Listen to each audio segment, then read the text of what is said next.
പൂർണ്ണവർഗം ഏത്? Perfect square. പൂർണ്ണവർഗം പറഞ്ഞാൽ perfect square ആണ്. അപ്പോൾ നമുക്ക് 4 എണ്ണം ഉണ്ട്. ഇതിലേതാണ് പൂർണ്ണവർഗം, ഏതാണ് പെർഫെക്റ്റ് സ്ക്വയർ എന്ന് കാണണം. നമുക്കതിന് ആദ്യം ചെയ്യേണ്ടത് എല്ലാം പ്രൈം നമ്പേഴ്സ് ആക്കി എഴുതണം. എല്ലാം പ്രൈം നമ്പർ, അതായത് പ്രൈം ഫാക്ടറൈസേഷൻ ചെയ്യണം. അഭാജ്യ ഘടകങ്ങളായി പിരിച്ചെഴുതണം. ഇവിടെ ഇപ്പോൾ 3, 7, 11 ഇതൊക്കെ പ്രൈം നമ്പേഴ്സാണ്, അഭാജ്യ സംഖ്യകളാണ്. അപ്പോൾ അതിൽ മാറ്റം വരുത്തണ്ട. 5, 4, 7 ഇതിൽ 4 പ്രൈം അല്ല, 4 അഭാജ്യ സംഖ്യയല്ല, അത് ഭാജ്യസംഖ്യ. അപ്പോൾ അതിന് നമ്മൾ എന്ത് ചെയ്യണം? എല്ലാം അഭാജ്യ സംഖ്യ ആക്കണം, എല്ലാം പ്രൈം നമ്പേഴ്സ്. അപ്പോൾ ഇവിടെ ഒരു മാറ്റം വരുത്തണം. നമ്മൾ എന്ത് ചെയ്യുക? ഇത് അതുപോലെ ഇടുക കേട്ടോ. 5 ഇൻറ്റു ഈ 4നെ നമുക്ക് എന്ത് എഴുതാം? 2 സ്ക്വയർ എന്ന് എഴുതാം. 4നെ 2 സ്ക്വയർ. അപ്പോൾ 2 അഭാജ്യ സംഖ്യ ചെയ്തു. നമ്മൾ എന്ത് ചെയ്യണം? എല്ലാത്തിനെയും പ്രൈം നമ്പേഴ്സ് ആക്കണമല്ലോ. അപ്പോൾ 4 പോയി 2 സ്ക്വയർ എഴുതി. ഇനി അതിൻ്റെ കൃതി 3 എഴുതുക. അതിൻ്റെ കൃതി 3 അല്ലേ? അതിൻ്റെ കൃതി 3 പിന്നെ ഇൻറ്റു 7/2. ഇപ്പം നമുക്ക് എന്ത് എഴുതാം?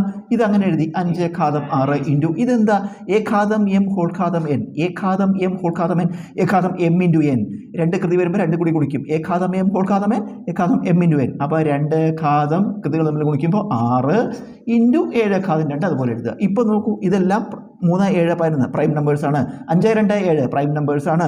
5, 3, 2 പ്രൈം നമ്പേഴ്സാണ്. 2, 3, 5 ഇതെല്ലാം അഭാജ്യ സംഖ്യകളാക്കി മാറ്റി. അപ്പോൾ എല്ലാം അഭാജ്യ സംഖ്യകളാക്കി. അടുത്ത പടി നമ്മൾ ചെയ്യേണ്ടത് പവേഴ്സ് നോക്കുക. എല്ലാത്തിൻ്റെയും കൃതികൾ നോക്കുക. കൃതികളൊക്കെ ഇരട്ടസംഖ്യ ആവണം. കൃതികൾ ഇരട്ടസംഖ്യ ആയാലേ എന്താവുള്ളൂ?